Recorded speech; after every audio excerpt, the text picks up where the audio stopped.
season review, look at what's coming, a lecture. We're not at the end, but we're going to try to encapsulate the things that we've done thus far.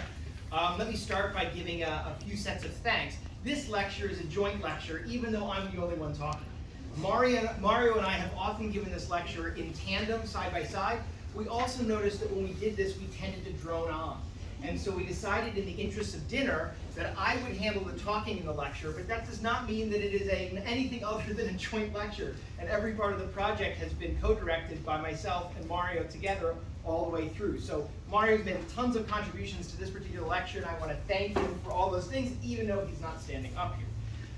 The other people that we want to thank, obviously there's many people, but a couple of people who I sort of wrote down a little note at the beginning of the week and said, I'm going to make these people's lives particularly miserable as we do this lecture because I'm pushing them to give extra things.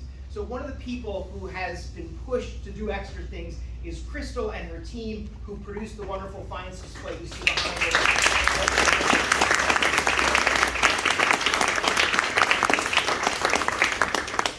I've also pushed Trevor and George, basically saying, I need this, and I need this, and I need this. And so sometimes you'll go into their area and George will say something like, don't talk to me till Tuesday. And the reason is because I keep bothering him for things. So also thanks to Trevor and George for putting this together. And then I also want to thank another person who I wrote in my notes that I was going to push until perhaps he didn't like me, was Greg. And so thank you, Greg, for giving us these photographs, including this wonderful shot that we'll use.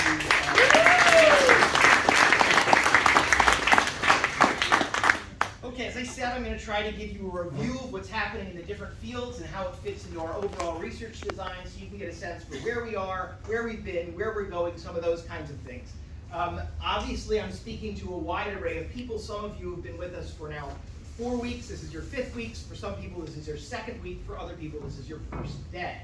And so I'm going to try to give a sense of what we're doing on the site, and for some of you, there'll be some bits and pieces that are review, but I hope that it will bring everyone up to speed and to see what everyone across the fields have been doing. I would also note, for those of you who are going to be with us next week, we'll also have a physical tour to all the different sites, so you'll get to see them firsthand in terms of what's going on. So we start with some basics that you are aware of, and those of you who heard my geography lecture will know where I'm going with this. But here we have Tel Shimron, which is situated on the main east-west trade route between the Mediterranean Sea and the Arabian trade systems.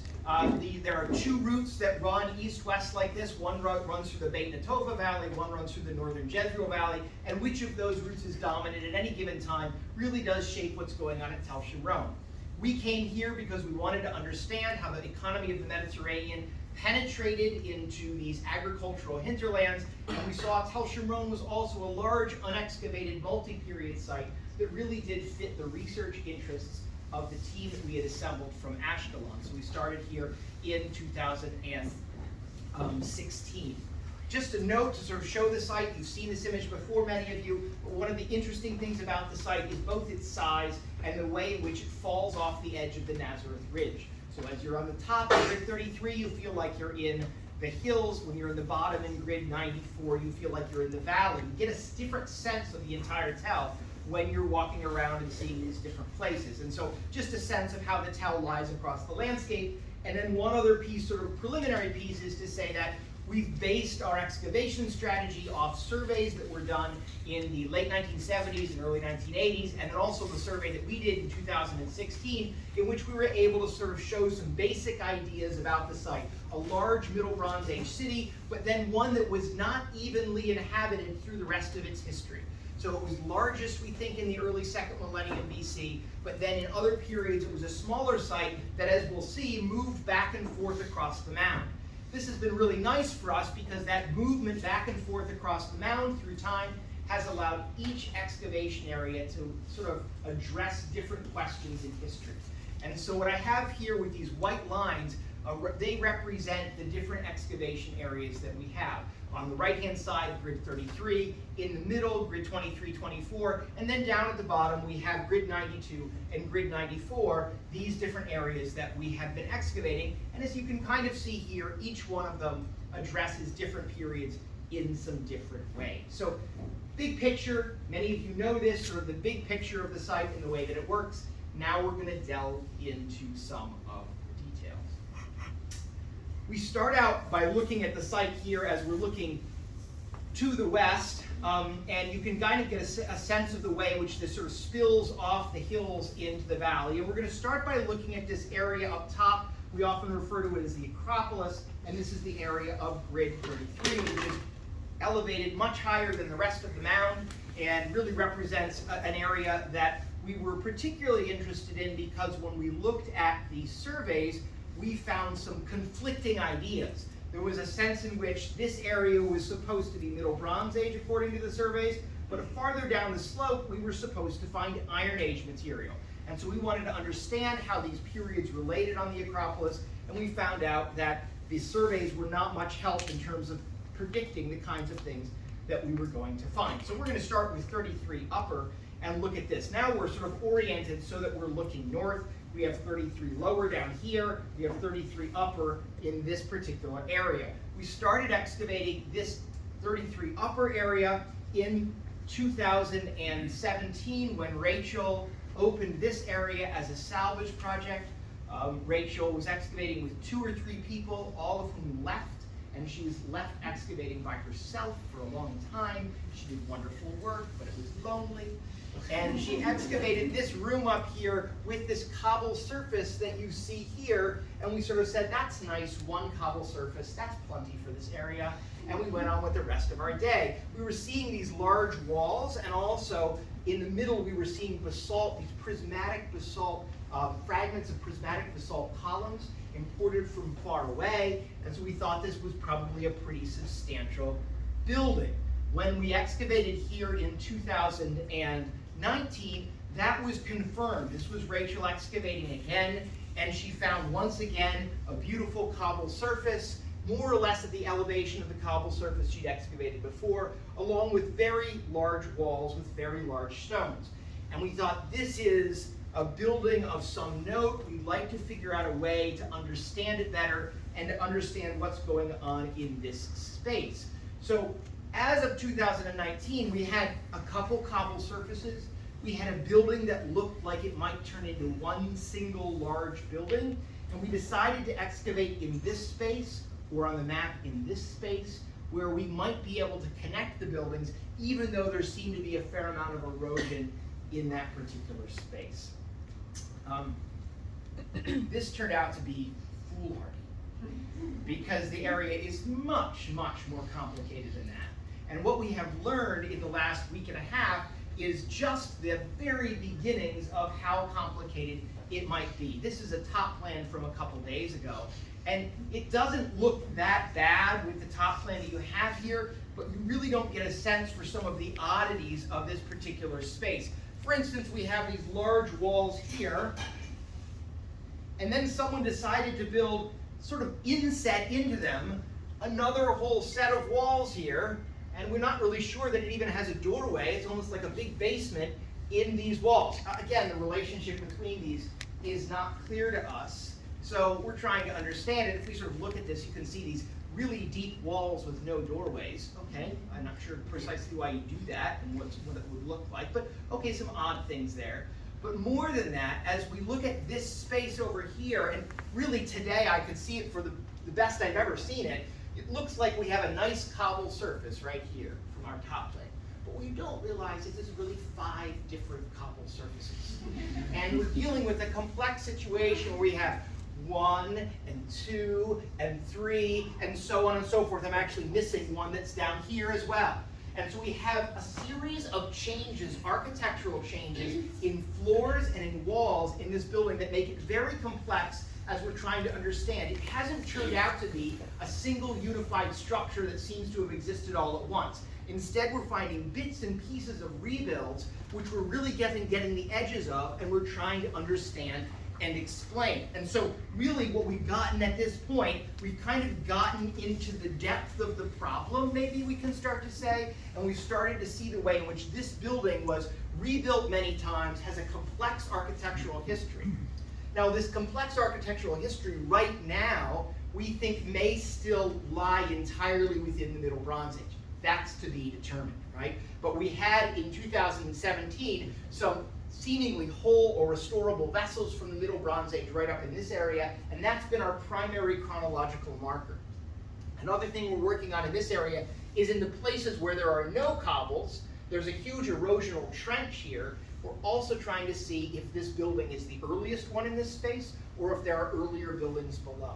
And so just in, what has it been, 8 days, right? We've taken this from a simple single structure into something that's far more complex. And so we're going to spend the next 8 days trying to dig ourselves out of all these conundrums and try to figure out how all these things relate to one another as we go forward. So that's what's happening in 33 upper.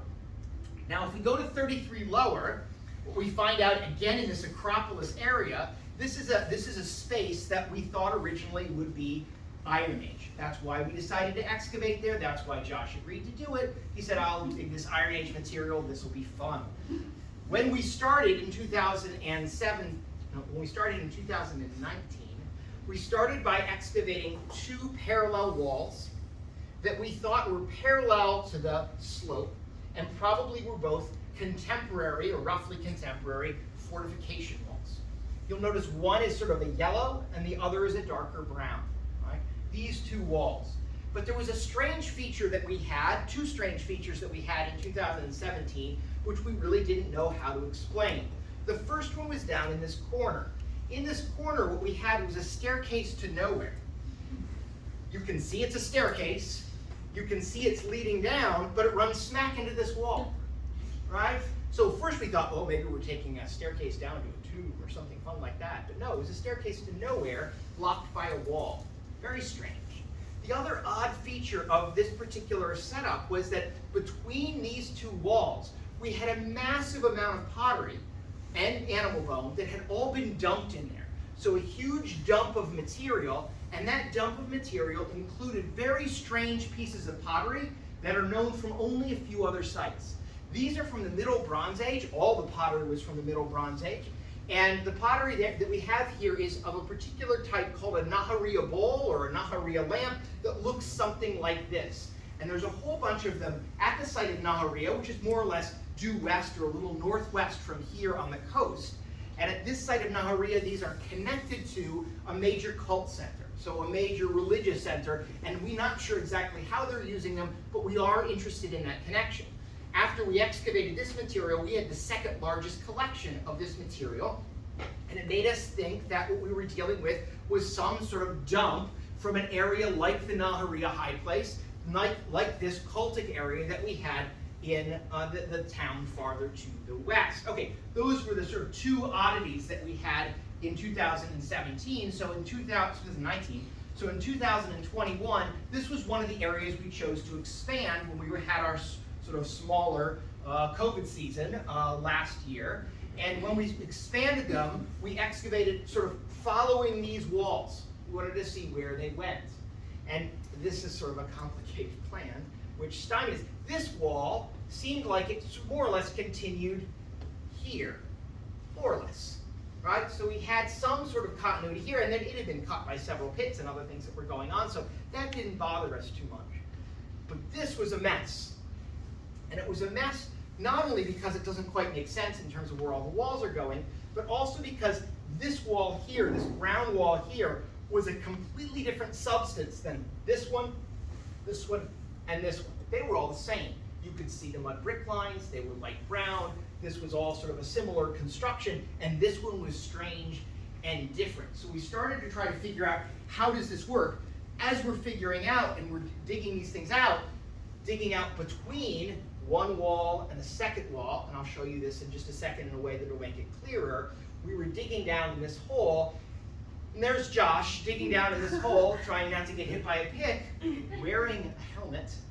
And in this case, we have him, you can see the mud bricks going all the way up here, and we had some 20-some courses of mud bricks at that point. And so what we were dealing with was some fill, you can see the fill here, in between 2 brick walls.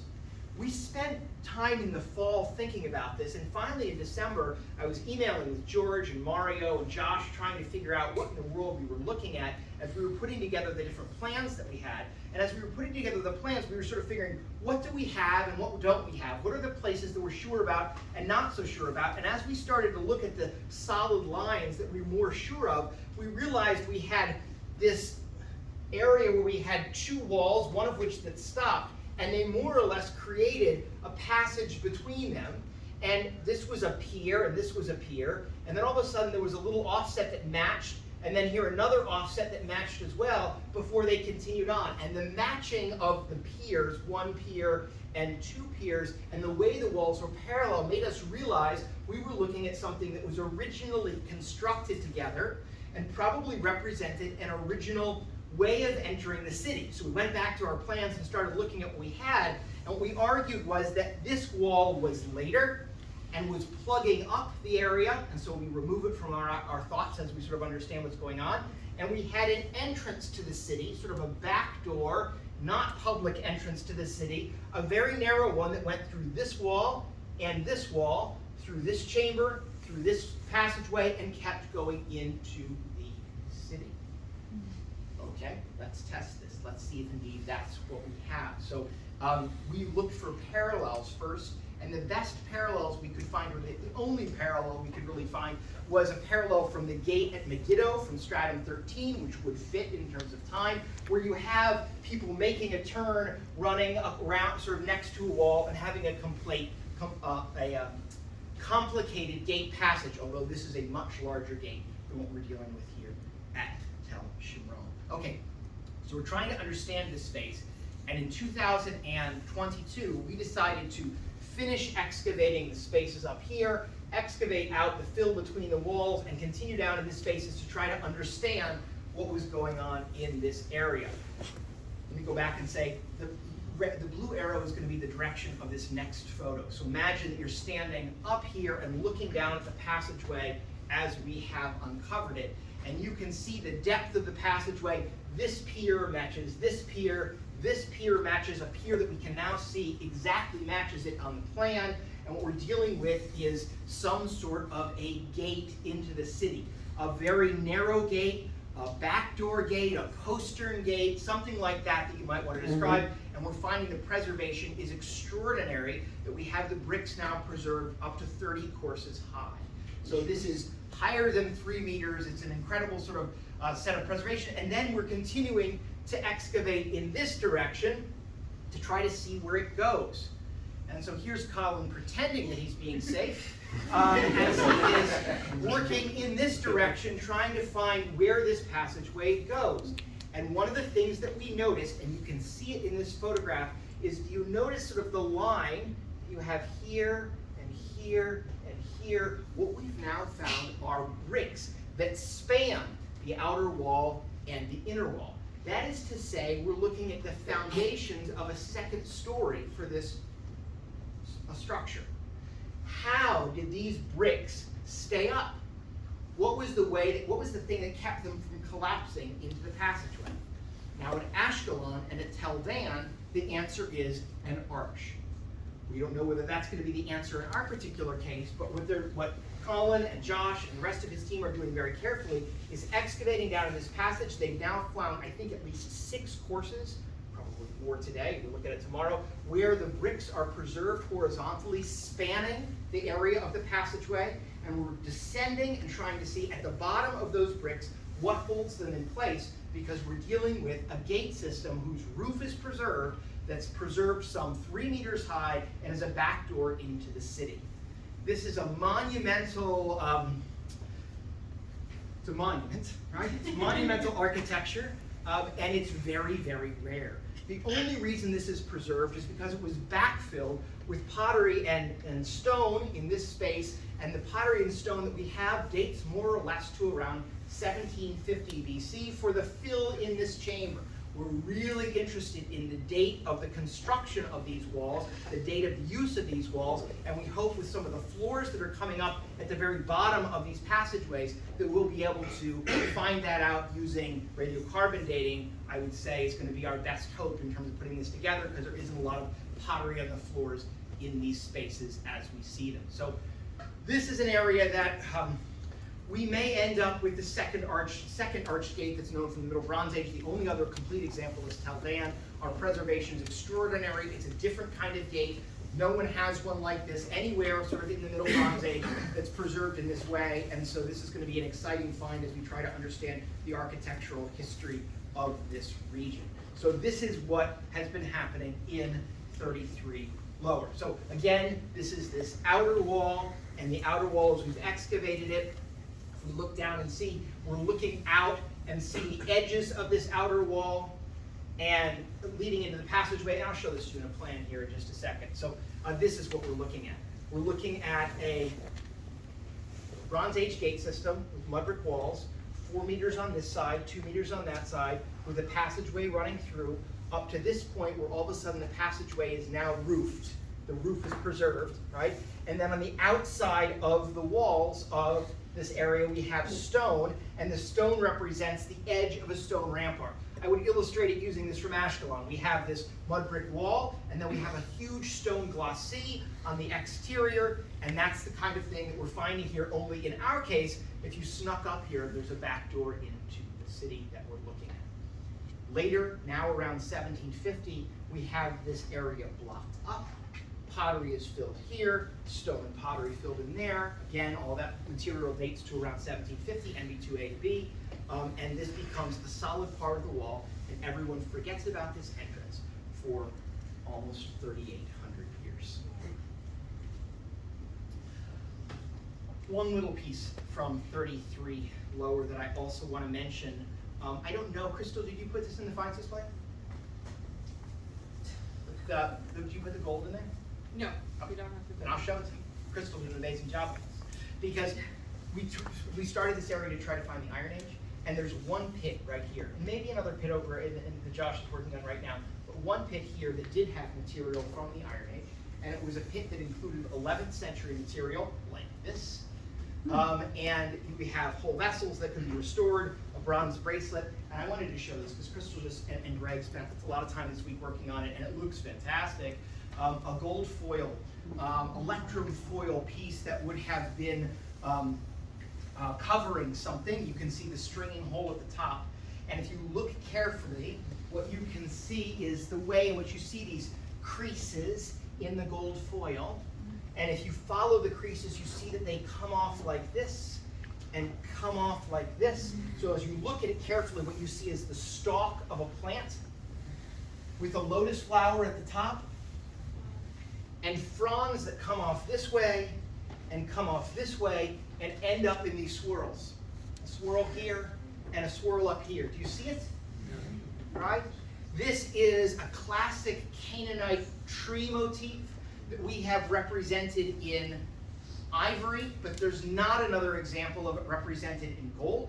And so we have here this precious thing from the 11th century BC, the early Iron Age, that was deposited with the rest of the Iron Age pottery that I've just shown you. It's something that I just point out because there may be more pits like this up in 33 lower that we're going to try to excavate in the next couple of weeks. And also, this no one's seen that before because Crystal just did it and Greg just photographed it, and it looks fantastic. So, okay, so we have the Acropolis here in the Middle Bronze Age, some large public building with many changes. We have then the fortification system, which is turning out to be monumental, and that's paired with another area that we've been excavating at the bottom of the site. And so down here we have Grid 92, in which we're trying to understand the same era, more or less, and we're trying to understand that same era, but instead of the elite buildings of the Acropolis, we're trying to understand it through the farmhouses of people who are working in the fields. And so here's an overhead shot of this particular space, and I'll come back to it and say some different things about this architecture in just a second, but just to note that in previous years, we had excavated at least 2 phases of the Middle Bronze Age. We're going to call these Phase 4 and Phase 5, and in both of these cases, in this case from a Phase 4 burial, and then here from a Phase 5 burial and a Phase 5 floor, we were able to get good radiocarbon samples that Elisabetta was able to test for us, and were able to show us that Phase 4 really was in this era around 1600, so at the time we refer to as the Middle Bronze 2C or MB3, and that the immediately preceding phase, down here, phase 5, was around here. Again, you can see centered around 1700. I'm not trying to be precise here for our purposes in this particular case, where we have phase 5 that's earlier. The fact that phase 4, which is later than phase 5, which is earlier, is a happy thing, right, for our stratigraphers, because it seems like it's working, and we're being able to show this progression of activity through this time of the Middle Bronze Age. Again, more or less the same time as when people are living at the top. Okay, what is the building? What are we looking at? Well, I'm going to show you some things that are rough approximations of what we have in phase 5. I sat down with my son earlier this spring, and I said, hey, can you use Blender and just build some things for me? And he said, sure, I'm happy to do that, Dad. And so I had him build these, right? And so we have here are some spaces, more or less, that we have from phase 5. Indoor spaces and outdoor spaces. Indoor spaces and outdoor spaces. And these are some of the things that we've tested. Again, just now looking at it in a slightly different way, indoor spaces and outdoor spaces, and these are enclosed courtyards. And then we have the interior spaces. If we were to sort of have excavated this entire area, it's very possible that the interior spaces would have gone all the way around the exterior spaces, because we're looking at sort of an enclosed courtyard. The same thing over here. We might have more rooms over here or any of these other sides as well if they hadn't eroded away or been interrupted. And so we're looking at courtyard houses which are typical of the period, are not unusual for this time of the Bronze Age. One of the things that we found in these houses, which again is not unusual for the Bronze Age, is that the people who lived in these houses tended to build it to bury the ancestors under the floor, or think they're the ancestors, members of the household, or maybe it's just a stranger. I don't know. They're all buried underneath the floor. This is a question for Rachel and for Mario, because they've really excavated the best sequence of these in Area K at Megiddo.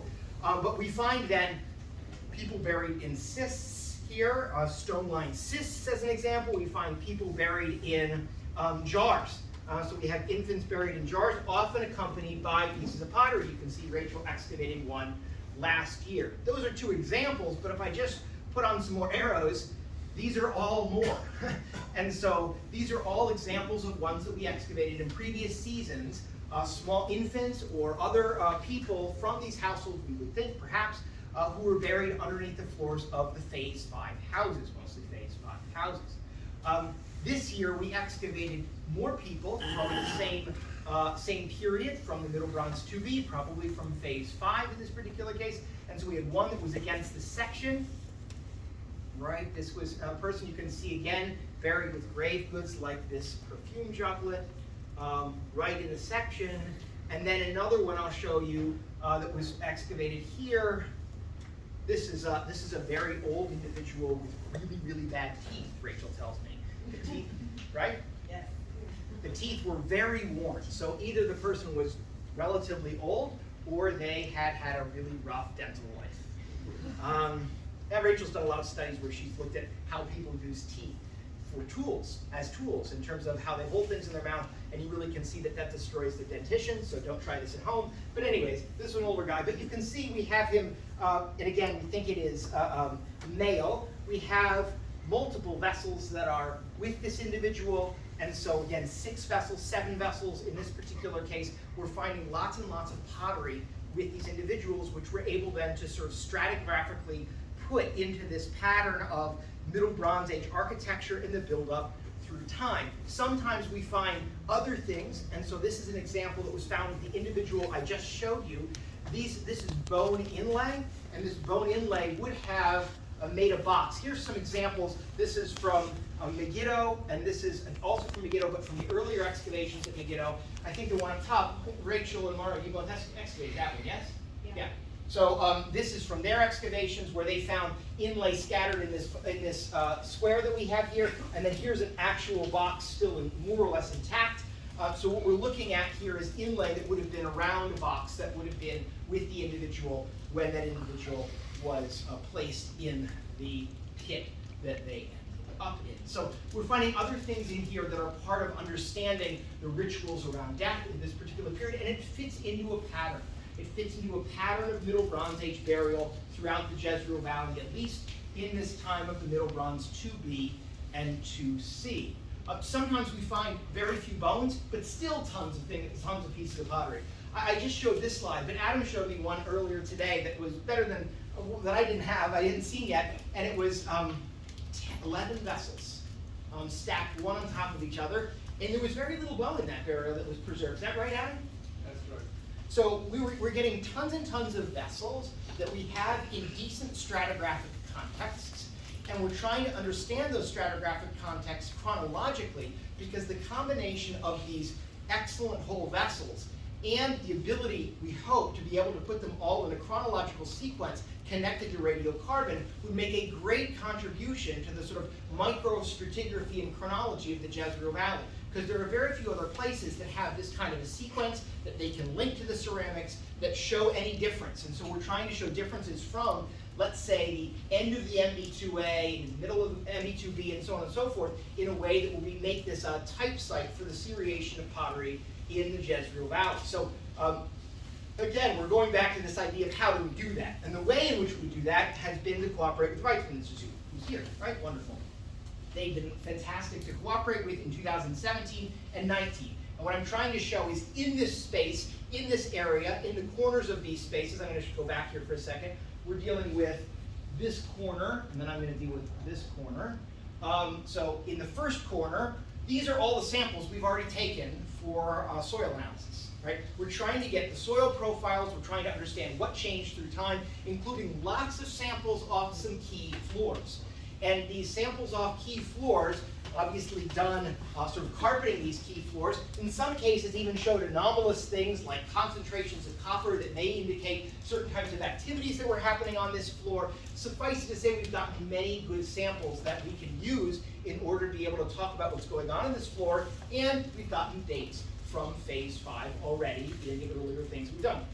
This is the second area where they sampled. Again, look at the numbers, right? We've been working on this area for years. We've been working closely with Steve and Elizabetta on this particular area where they're working now, because we have a nice collection through time from the sections, from the floors, of material that we can look at that they've been working on. Walls, floors, trying to find out what's going on. And sometimes we've even had results where we've said there's evidence of copper working here, there's evidence of copper working here. Oh, look, we now have an installation in the middle that's a burning installation. I wonder if that's the location where they're doing some of these things. So a few years ago, Steve came back specially just to sample this particular installation to try to understand what's going on. The reason I mention this is because with our samples here in phase 4 and phase 5, we have an excellent foundation for the chronology of this region that has been heavily sampled by microarchaeology and from which we have good chronological data. Now, this season, we now are coming down on floors in these same spaces that are below the floors that we sampled before, for which we do not have chronological dates yet.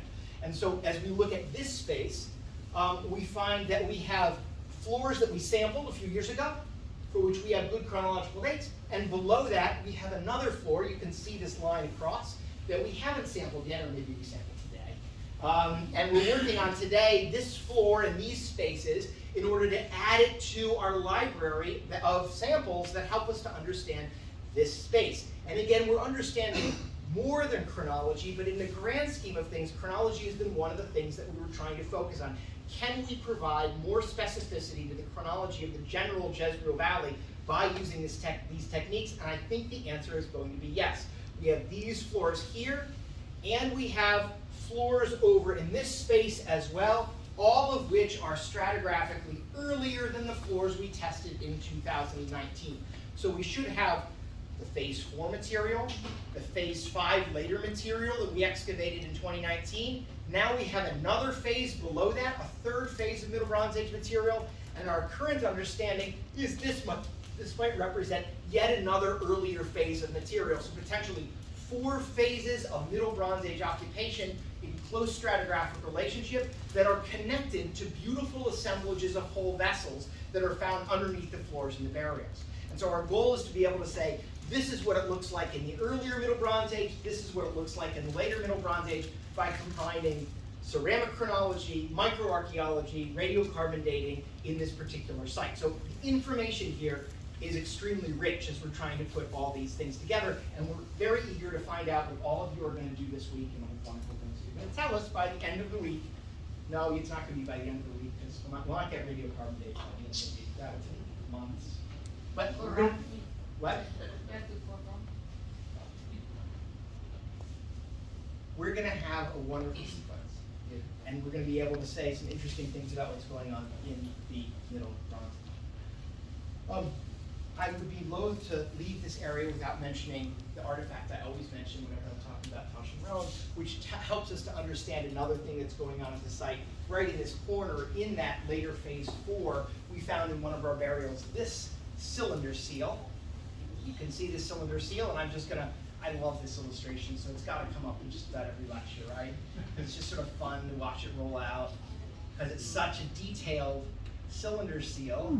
And it really does have a wealth of information about the way in which, as we're looking at the top and the bottom of Tel Shimron, we're seeing a site that was internationally connected all across the Middle Bronze Age world. So as we're thinking about what are the implications for what's going on here in Tel Shimron, these are the places in which the motifs on this seal appear. Right? And so we see something that's connected all the way from Anatolia to Egypt and is part of a world in the Middle Bronze Age in which we have communication between all of these places. And Tel Shimron sort of sits in the middle of all of that on the land bridge from the north to the south and the south to the north. So we're seeing a site that is part of a rich era and is making a contribution to the internationalism of the Middle Bronze Age. We also care about those connections. How does what we learn in the elite area, if you want to look at it that way, in the place where they can convince people to bring them water all the way up the slope, all the way down to the area at the bottom of the slope where people are engaging in the everyday activities of farming life. How do we see these things together? What do we see about the differences in society? And so it's another part of our study in terms of how these two things go together and how they tell us about the social organization of the Middle Bronze Age here at Tel Shimron. Okay. Middle Bronze Age, one of our big topics because it involves so many fields. We're going to now jump because we've done a lot of work on the Middle Bronze Age, but the next area that we're going to talk about is another area in Tel Shimron's history when life is very different. So we're moving from the massive Middle Bronze Age city now to a much smaller city of the Hellenistic period. And so we've been working in the area at the bottom of the site in grid 94, in order to understand the Hellenistic period in terms of what's going on. And so far, our results have actually been very clear and very nice. So over the years, as we've excavated in this area, we've uncovered 2 phases of the Hellenistic period. Phase 4, which we can date based upon a whole series of coins of the Ptolemies. And phase 3, which we can date based upon a whole series of coins of the Seleucids. So in this era of the Hellenistic period, for a while we're ruled from Egypt, and then later we're ruled from Syria as part of the battles between the Ptolemies and the Seleucids in the 2nd century.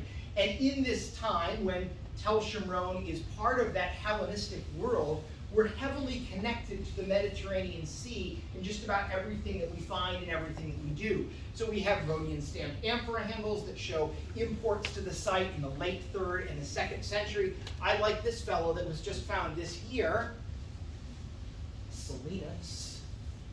You see him now? Does it make sense in terms of what he looks like? You can see his bulbous nose, his bulging eye, his cheek.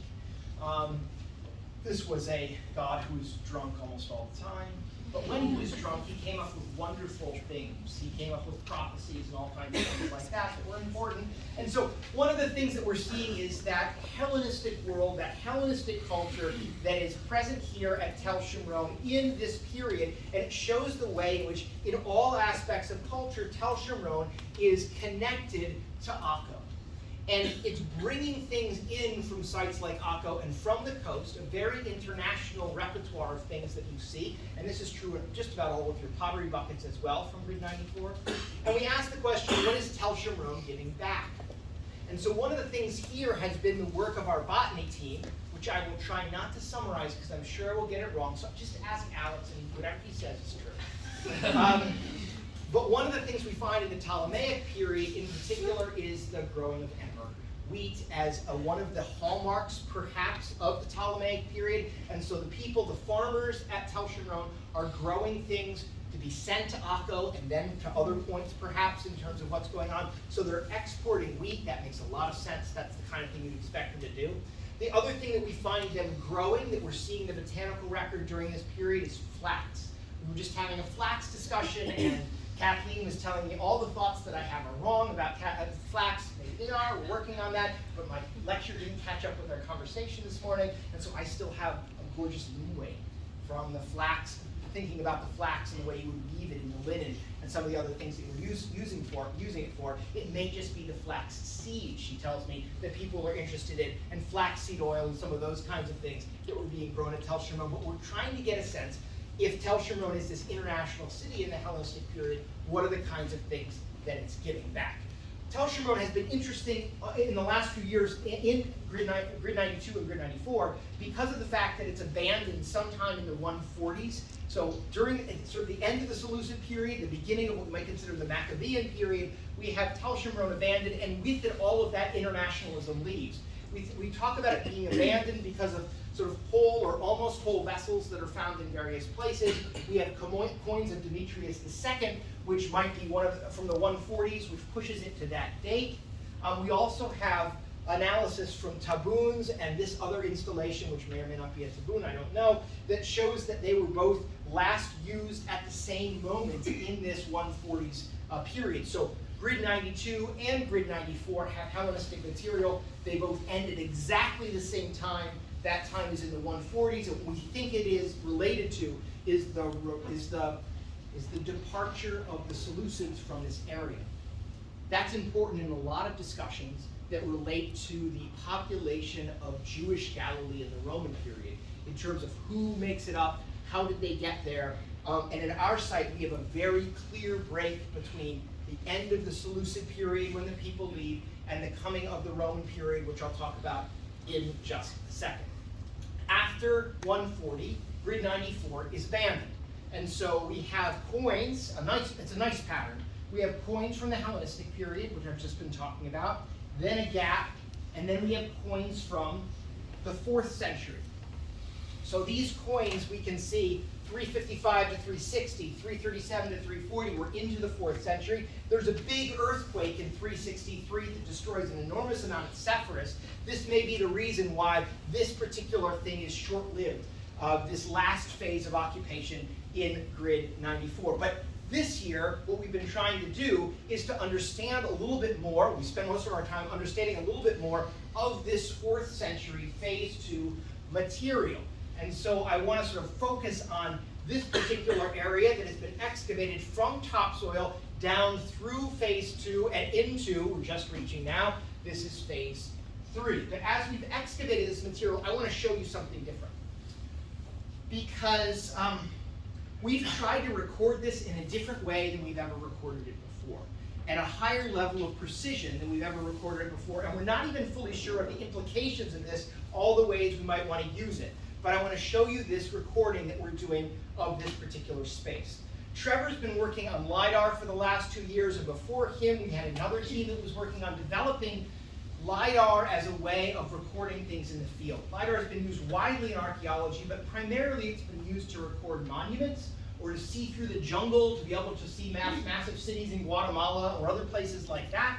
We wanted to see if we could use LiDAR in the excavation trench. There are problems. One of the problems is that LiDAR can't tell the difference between a floor and a wall and anything else, and so it has problems discriminating between one thing and another.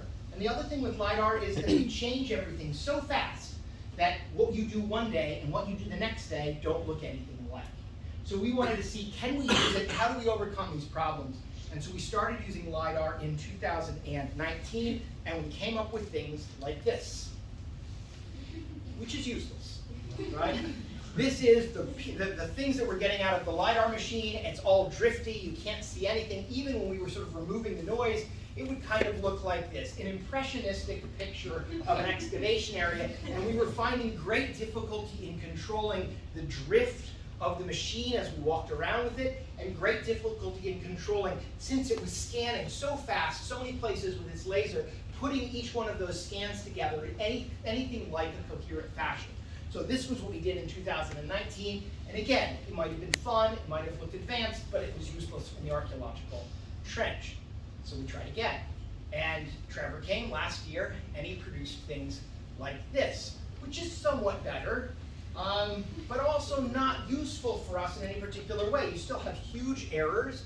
You have it's not easy to see what's going on. You have gaps in the system, all those kinds of pieces. It's better, right? We have more stability, less drift in terms of what we're looking at, but it's still a difficult way to record things. I think I have another example here. You can see it's an archaeological trench, but you wouldn't want to make anything out of this, right? And you can sort of see that you've got sort of places where things don't line up, and places where you have all of these sort of artifacts of the machine. It just doesn't work yet. And so Trevor and I were talking even in this winter and saying, is this worth continuing? Do we have the wrong machine? Is this not going to pay off? And so we worked, and he worked as part of a team at Wheaton to try to put this together. And in February, he convinced me that we had a shot, that it might actually be something that paid off. So we decided to try it again this year. So I want to show you what he was doing in Grid 94. We're going to see his scans as we look north at this space, particularly that new space that's being excavated. And so here's what Trevor gives me on June 23rd.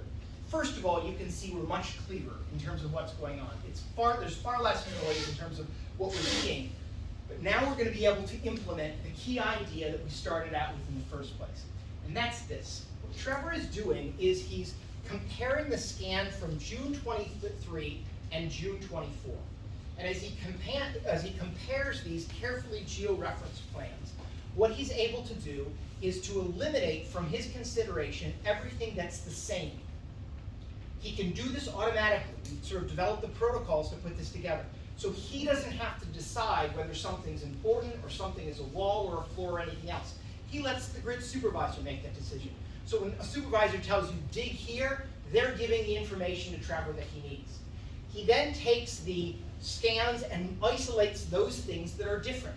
So he has the top of one day's scan and the bottom of another day's scan, and because he's able to recognize the difference, he turns that into a solid.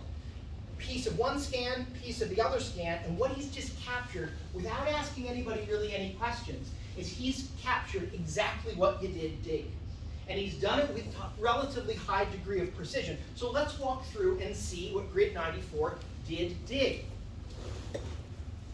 June 24, June 27, whole area, right? You must have gotten some special product there, right? Right? June 28. Different people doing different things, right? Working across these spaces, looking and sweeping for robber trenches. Right? You remember what you were doing these times. Each one of these are solids. I'm sure Michelle is down here working on gravel. You remember what you were doing there, and what we're doing now is isolating. What we can do is connect each one of these to a pottery bucket, because that's what you've done. You've connected to a pottery bucket. The supervisor said, dig here, and here's your bucket, I'm giving you a tag. And once we've connected it to a pottery bucket, at that point, we now know what it is. We can call it deliberate fill or robber trench or something else like that. We know what its phase is if you put that information in. We know all of these pieces to the puzzle slowly, slowly, slowly over time, and we can start to work with them. And so now what we have then is everything you excavated, not as points on a plan, but as a three-dimensional solid that has a top, sides, and a bottom. And this is a big change in terms of what we're recording, and allows us to really think about volumes, really think about frequencies in a different kind of a way. And so we're trying to really push this, and now we're trying to do things like measure our error and get a sense for how we can refine this. Measure the instrument error is something we've been doing a fair bit of, to try to get a sense of how to put these things together.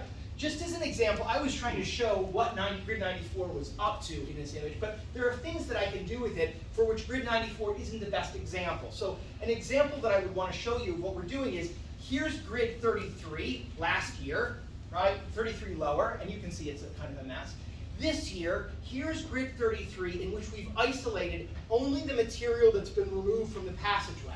It's a specific phase. So I said to Trevor, gather everything from that phase, all the days, put them together into a single solid, which is actually quite easy because all that information is in ochre, and basically give me the solid that refers to the phase related to the excavation of this trench.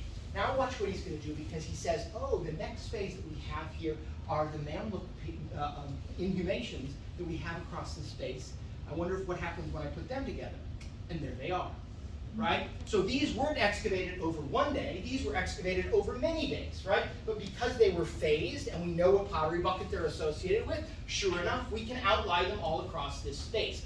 Now the backdrop that we've picked is random. We could have picked any day's backdrop. We just picked one. And we could show these without a backdrop. We're just showing it, trying to sort of give you a sense for what's going on with grid 33. But when something is removed, we're getting a super accurate picture of exactly what you did remove, not just what you told George you removed, right? We're getting actual data on what was moved, and then we can go back and look at contamination and other things like that, or what did we cut into as we try to understand these particular spaces. Okay, fine. Last area. I want to move up and talk about the area in the middle of the tell. So this is grid 23 and 24. And we're looking here at grid 23 and 24, and we're trying to get a sense for what's going on here.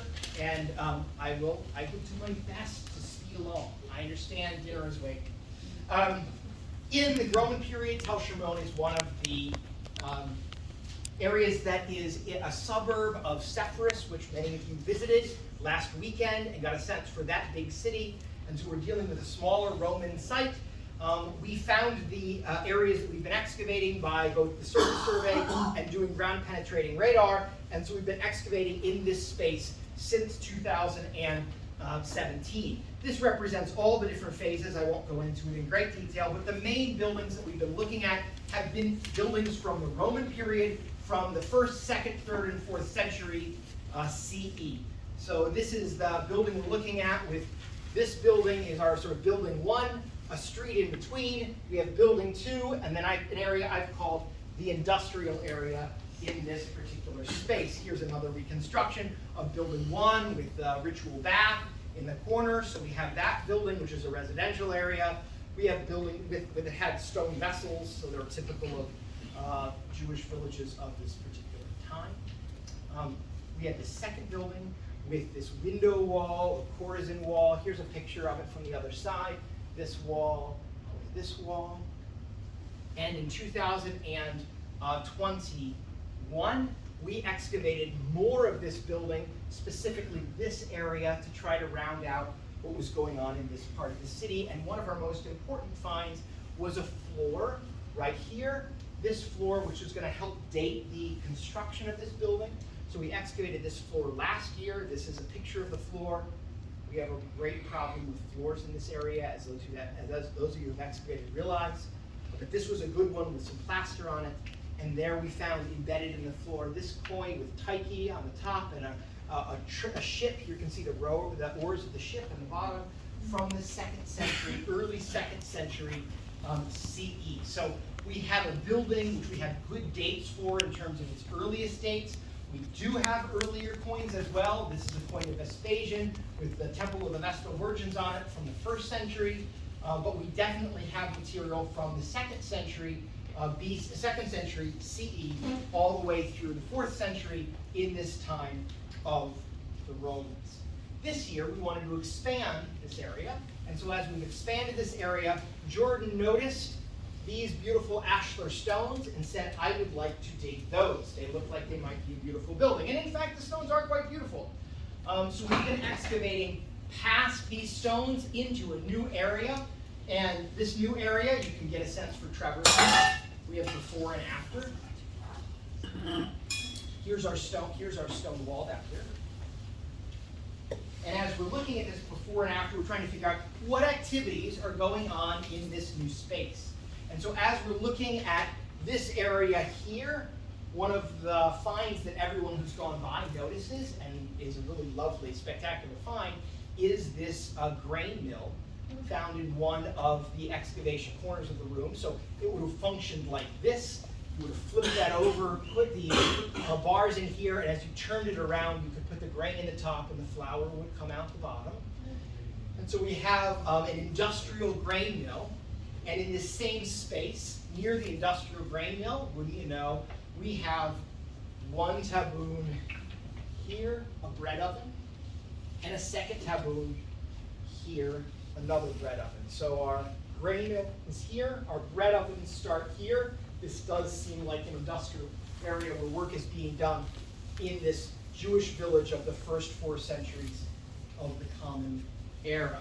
This is a place where every year we expand, and every year we learn more about the details of the Jewish village in this space as we try to understand rural life on the Nazareth Ridge in the first 4 centuries of the Common Era.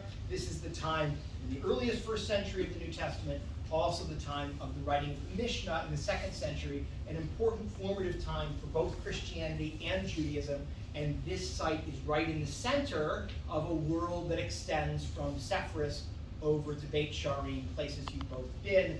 Tel Shimron is right in the middle of all of that. So we have these houses, we have this industrial area that we're continuing to excavate. Okay, I'm almost there. I've got one last thing, and it's the thing that bothers me the most. And so I'm sorry, I gotta tell you about it, because this is one of these things that's a very strange one. We excavated the Jewish village over here. We also excavated over here because we wanted to see what was below this Jewish village. And so in 2019, we've been excavating in this space, and we said it's kind of, the slope of the site is coming down toward it, and we find underneath some of these Roman walls this burning of ash that looks like it's from a much earlier period. Maybe it's Persian period, which it turned out to be. Maybe it's even earlier, but since the walls are so poorly preserved in this space, I bet we can excavate below and find earlier material. So that's what we did. We decided to excavate earlier material last year in 2021, and we decided to excavate, and we found no earlier material at all. All we found was a big hole in the ground full of washed material, fill material, and it was all medieval. This was a Mamluk Monday every day. And so we excavated in this space, and we didn't understand what was going on. Why did the Roman city stop? Was it washed away? Why did the Persian city stop? Was it washed away? We could see the way, let's go back one, we could see the way in which some of the fills seemed like they were bedded with smaller cobbles below and lighter silt above. It almost looked like there was a series of washing events, perhaps, that had filled this specific area, but it was also full of all kinds of bigger pieces of junky material. What was going on in this space? How did it wash away? And then, at the end of the season, we came across some stones at the bottom, which we said, finally, we've hit earlier material, and they happened to be founded directly on bedrock, which totally confused us, because how do we have bedrock here? We had some pottery. The pottery looked like it might be from the Iron Age, who knows? But how do we have an Iron Age wall on top of bedrock in the middle of a massive Middle Bronze Age city? Where's the Middle Bronze Age? Where's the Late Bronze Age? What's going on? And so we started to ask, why is this stuff washed away? Why is this water moving the way we see it moving? Or why do we see this stuff washed in or washed out? What's going on here at Tel Shimron? And it led us to ask a much more fundamental question, which is one of the questions we're trying to answer this season. We have this material that looks washed in grid 23-24. We have material in grid 92 that looks like it's been completely eroded away. This entire side of the excavation area looks like it's been massively eroded. And even in the earliest survey, we know that the Middle Bronze Age rampart was eroded away through this hole in the site. How did this happen? What kind of force of water would cause this to be the case? Kim Walton did some work this winter in which she was trying to figure out how does water flow across the site.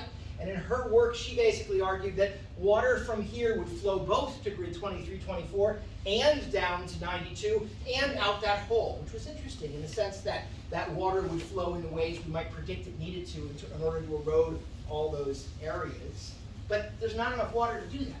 This is a tell. It's lifted up from the rest of the area. You can't get enough rainfall in this space to cause the kinds of problems we're seeing farther down the slope. And so we started to think, what's going on here? What are we missing about the site of Tel Shimron in terms of how it's organized? I'm sorry, but test your patience, because I'm going to show you another couple complicated things. We looked at the basic geology of the region.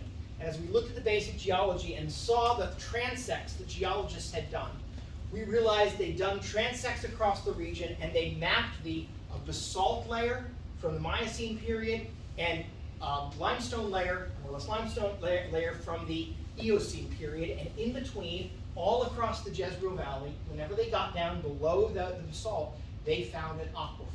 They found water. Okay. We took that back to Tel Shimron, and we said, you know what we have at Tel Shimron? We have this Eocene ridge coming down from Timrat. We have the Miocene basalt along the southern side of the site, and we know there's an aquifer running down through the site because in the 19th and early 20th century, it was coming out down here. So we know there's water underneath the site. We know there's water running through here. We know it's between this formation and this formation. Now we have to just put some of these pieces together and say, if there was an outlet to the water that was here, just below the parking lot, above 2324, if there was an outlet to the water that was here, it would cause all the problems we're seeing. It would cause water coming through here, it would cause water eroding the material in 92, it would cause the destruction of the Middle Bronze Age ramparts at the bottom, if we had enough water flowing through there. Do we? I'm not sure. We decided to go back to this area this year and say, do we have water flowing through here at all? And the answer turns out to be yes. We have direct evidence that we have water flowing through this space in the form of formations that are sort of on the edge of the stones here that you see in this place. Originally we thought they were plaster, they're not. They're travertine that is in the process of the water flowing, undergoing the diagenetic process that is depositing it here, and even wetness is still present in this space. We have some evidence that we are part of a water system here that is way up the slope. Where it comes out, we're still working on it. We also wanted to investigate, well, okay, if that's the case, when was this built? When do these walls date to? And so as we've been excavating, we found lots of fun things. Here's a fun thing that we found. This is a picture by Peter of something Jessica found. In fact, it is a cylinder seal. It's made of, you can see it this close-up, it's made of a composite. And we have this cylinder seal impression that comes from it. This is probably from the 15th or the 14th century from the workshops of places like Beit Shan. We have Netanian-style cylinder seals there and some other related pieces. This is a much earlier fragment that's in the same spaces, so at least it holds open the possibility that we should have earlier Bronze Age material in this space, but we're working on that right now. This is a couple days ago. This is one of our walls. This is a second wall. You can see Noah in front of a third wall. We're going to try to figure out this question of who built this, why, how does it relate to the water supply, how can we understand what's going on at Tel Shimron. You can also say that in the medieval period, we know now how it got filled in. Because if this area was open in the Roman period and part of some water system, people started building terrace walls in the medieval period, and these terrace walls, they threw junk in, but also allowed water to sort of allow soil to seep through and build up the area so it could be used for agriculture. That's complicated, and I know I did it way too fast. But the fundamental question that we're trying to ask is, can we start to understand the basic hydrology of Tel Shimron, understand if there's a water outlet up here that would help us to explain how people lived in grid 33, how people lived in grid 23-24, how the erosion took place in grid 92, how the area around grid 94 developed. Water is essential to everything that happens here, and we've realized we have to take a step back and understand it if we're going to understand human occupation through this site over the millennia. Y'all have done a lot of work. We appreciate it very much. Finding true information about the past is not easy.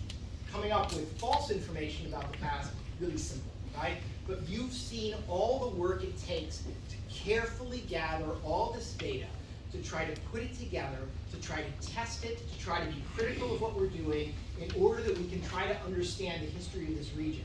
And all of us here on the staff, and certainly Mario and I, fundamentally appreciate the way that you've come and joined us here through these first 4 weeks, heading into these last 2 weeks, as we're trying to basically, from an empty slate, create the history of Tel Shimron so that people around us can see the reliable cultural history of this space. Again, for all of that, we thank you. I